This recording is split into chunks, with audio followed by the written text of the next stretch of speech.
Romains chapitre 10, je commence les messages. Romains chapitre 10, n'a pas dit message de ton mari. Nous allons prendre les versets 9.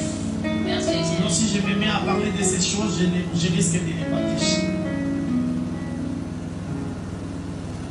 Si tu confesses de ta bouche le Seigneur Jésus, et si tu crois de ton cœur que Dieu l'a ressuscité des morts, tu seras sauvé. Car c'est en croyant du cœur qu'on parvient à la justice, c'est en confessant de la bouche qu'on parvient au salut. Selon qu'il est écrit, selon ce qui dit l'Écriture, quiconque croit en lui ne sera point confus. C'est la parole du Seigneur. Gloire à Dieu, avec les peu de minutes que le Seigneur me donne, je suis persuadé que je vais balancer quand même 2-3 choses. Cet enseignement, pour ce qui était le mercredi ici, ce n'est pas nouveau. Mais ils seront peut-être capables d'ajouter 2-3 choses. L'apôtre Paul écrit aux Romains. Il écrit ce texte en disant,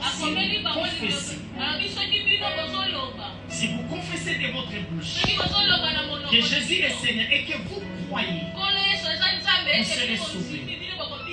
L'apôtre Paul a utilisé des mots qui vont amener l'homme au salut. Je sais que ce n'est pas seulement la confession qui nous sauve, mais nous sommes sauvés par la grâce.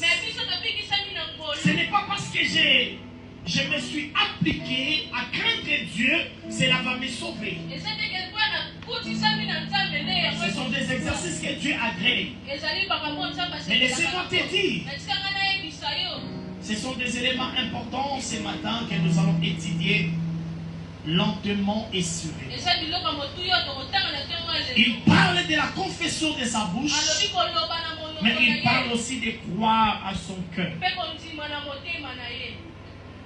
L'apôtre Paul écrit ce texte pour expliquer aux Romains qu'il est important de confesser Christ.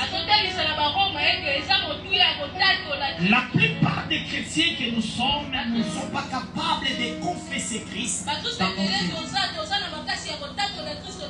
On se dit chrétien, mais nous sommes éloignés de Dieu. On se dit chrétien, mais on n'arrive pas à confesser Christ. Mais pourquoi? Parce que nous ne sommes pas en mesure de le faire. À cause de l'environnement où nous sommes. Cela nous empêche à faire correctement.